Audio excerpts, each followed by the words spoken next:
जय हिंद दोस्तों, defence diary के संग में आपका स्वागत है। मैं हूं मंजीत नेगी। डिफेंस डायरी में बात इस बार एक ऐसे शूरवीर की जिसने सियाचिन से लेकर कश्मीर घाटी तक अपनी वीरता के झंडे गाड़ दिए। लेकिन उससे पहले डिफेंस डायरी में तीनों सेनाओं से जुड़ी कुछ बड़ी खबरों को नोट कर लेते हैं। पहली बड़ी खबर, सेना प्रमुख जनरल मनोज पांडे ने कार्यभार संभाल लिया। कार्यभार संभालने के बाद मैंने उनसे खास बातचीत की। जनरल पांडे ने पाकिस्तान और चीन से लगने वाले दोनों सरहद पर भारतीय सेना की तैयारियों की बात कही। उन्होंने कहा कि लद्दाख में चीन के साथ चल रहे तनाव के बीच भारतीय सेना की कोशिश है कि बातचीत के जरिए दोनों सेनाएं अपनी पुरानी पोजीशन में लौटें, लेकिन भारतीय सेना किसी भी हालत में चीन को 1 इंच आगे नहीं बढ़ने देगी। इसके साथ ही पाकिस्तान को लेकर जनरल मनोज पांडे ने साफ किया कि भले ही पाकिस्तान के साथ सीज फायर समझौता चल रहा हो, लेकिन पाकिस्तान के कब्जे वाले कश्मीर में मौजूद आतंकी कैंपों और आतंकियों की घुसपैठ में कोई कमी नहीं है, बल्कि अब पाकिस्तान आतंकी और पाकिस्तानी सेना भारत के खिलाफ हाइब्रिड वॉर की तरफ बढ़ रही है। ड्रोन के जरिए पंजाब और जम्मू सरहद पर हथियार और नशीले पदार्थ भेजे जा रहे हैं। भारतीय सेना को इसको निपटने की तैयारी करनी होगी। एक और मोर्चे पर भारतीय सेना को अपनी तैयारियों को चाक चौबंद करना होगा, वो है साइबर वॉर, जिसको लेकर जनरल मनोज पांडे ने कहा कि अब हाइब्रिड और साइबर वॉर के मोर्चे पर भारतीय सेना अपनी तैयारियों को मजबूत करेगी। इसके साथ ही आने वाली दिनों की चुनौतियों से निपटने के लिए मेक इन इंडिया के जरिए हथियार निर्माण के काम को भी तेज किया जाएगा। एक और बड़ी खबर, जिस बात की आशंका जताई जा रही थी वो आशंका अब सच साबित हुई है। अफगानिस्तान से अमेरिकी सेना के वापस जाने के बाद यह कहा जा रहा था कि वहां जो हथियार अमेरिकी सेना छोड़कर गई है, कश्मीर के आतंकी उनका इस्तेमाल कर सकते हैं। पिछले कुछ महीनों के दौरान कश्मीर घाटी में मारे गए आतंकियों से ऐसे कुछ हथियार मिले हैं जो अमेरिकी सेना, नाटो सेना इस्तेमाल कर रही थी। स्टील कोर बुलेट, अमेरिका की बनी ये बुलेट कश्मीरी आतंकियों के पास मिली है जो भारतीय सेना के खिलाफ इस्तेमाल कर रहे थे। ये खास बुलेट होती है। इसके साथ ही कनाडा में बनी नाइट साइट, जिसका इस्तेमाल AK-47 राइफल और दूसरी राइफल पर किया जा सकता है, जिसमें आतंकी रात के वक्त भारतीय सेना के खिलाफ इसका इस्तेमाल कर सकते हैं। ऐसे कई और हथियार हैं जो अमेरिकी और नाटो सेनाएं वहां पर छोड़कर गई थी, जो अब कश्मीरी आतंकियों के हाथों में पड़ चुकी हैं। ऐसे में भारतीय सेना भी उनसे निपटने के लिए खास बुलेट प्रूफ जैकेट और दूसरे हथियारों का इस्तेमाल कर रही है।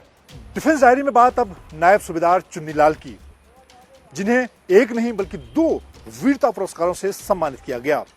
पहला वीर चक्र और उसके बाद आखिर में मरणोपरांत अशोक चक्र। चुन्नीलाल 1984 में जम्मू कश्मीर लाइट इन्फेंट्री में भर्ती हुए और उसके बाद अपनी सर्विस के कुछ सालों बाद 1987 में सियाचिन में हुए एक खास ऑपरेशन में वो स्वेच्छा से शामिल हुए। ये ऑपरेशन 21,000 फीट से ज्यादा की ऊंचाई पर था, जिसमें जानकारी मिली थी कि पाकिस्तानी सेना की टुकड़ियां एक ऐसी महत्वपूर्ण जगह पर काबिज हो गई हैं जहां से वो सियाचिन के बड़े इलाके को कंट्रोल कर सकती हैं। उस ऑपरेशन को अंजाम देने के लिए कैप्टन बाना सिंह को परमवीर चक्र से सम्मानित किया गया था। इस ऑपरेशन के दौरान कैप्टन बाना सिंह अपनी टुकड़ी के साथ इस ऑपरेशन में आगे बढ़े। उस टुकड़ी का हिस्सा चुन्नीलाल भी थे। पाकिस्तानी जो घुसपैठिए थे वो सियाचिन ग्लेशियर की सबसे ऊंची चोटी करीब 6,500 मीटर की ऊंचाई पर थी और उस चौकी पर बैठने का मतलब ये था कि पूरा जो सॉल्ट्रो रेंज और सियाचिन ग्लेशियर उनकी पकड़ में आ जाता।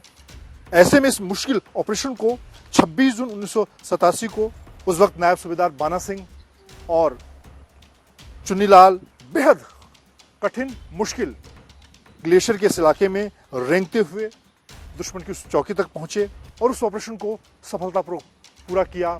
पाकिस्तानी घुसपैठियों को वहां से भगा दिया। बाद में उस पोस्ट का नाम कैप्टन बाना सिंह के नाम पर रखा गया और इस मुश्किल और हैरतअंगेज ऑपरेशन को अंजाम देने के लिए चुन्नीलाल को वीर चक्र से सम्मानित किया गया। लेकिन चुन्नीलाल की वीरता यहीं पर खत्म नहीं होती।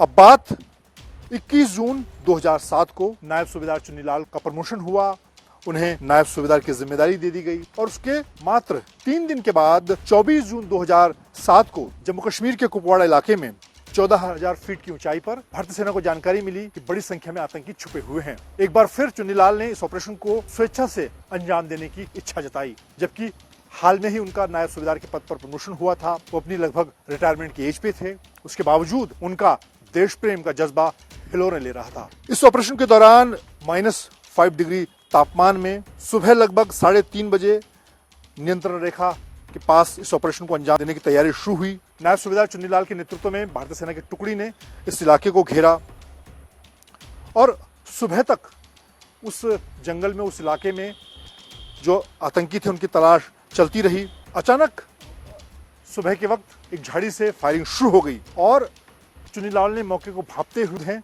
अब चुन्नीलाल के सामने चुनौती थी उस आतंकी को ढेर करने की जिसने उनके 3 साथियों को घायल किया था। नायब सूबेदार चुन्नीलाल अपने हथियार के साथ उस दिशा में बढ़े और उन्होंने तीसरे आतंकी को मौत की घाट उतार दिया। उसके बाद बाकी बचे हुए आतंकी पीछे भागने की कोशिश करने लगे, लेकिन चुन्नीलाल और उनकी जो टीम थी वो चारों तरफ से आतंकी को घेर चुकी थी। कोशिश यही थी कि सभी आतंकियों को उनकी जगह पर पहुंचा दिया जाए और उसके बाद चुन्नीलाल और उनकी टीम ने 2 और आतंकियों को घेर कर मौत के घाट उतार दिया। लेकिन अचानक मरने से पहले एक आतंकी ने चुन्नीलाल की तरफ ताबड़तोड़ फायरिंग शुरू कर दी, जिसकी वजह से नायब सूबेदार चुन्नीलाल के पेट में कई गोलियां लगी। वो बुरी तरह से घायल हो गए, खून से लथपथ थे, उनका खून लगातार निकल रहा था। थोड़ी देर बाद सेना के हेलीकॉप्टर के जरिए उनको उस इलाके से निकाला गया। मुश्किल इलाका था और उन्हें हॉस्पिटल ले जाया गया। आखिरकार नायब सूबेदार चुन्नीलाल ने देश पर अपने प्राण न्यौछावर कर दिए। उनकी इस वीरता के लिए उन्हें शांतिकाल के सर्वोच्च सम्मान अशोक चक्र से सम्मानित किया। लेकिन सबसे खास बात, नायब सूबेदार चुन्नीलाल का जोश, देश प्रेम का जज्बा उन्हें बाकी सैनिकों से अलग बना गया और ऐसा कारनामा कर दिखाया जिस ऑपरेशन को की जिम्मेदारी उन्होंने अपने कंधों पर ली थी, उस ऑपरेशन को उन्होंने पूरा करके ही दम लिया। 26 जनवरी 2008 को नायब सूबेदार चुन्नीलाल की पत्नी को राष्ट्रपति ने अशोक चक्र से सम्मानित किया।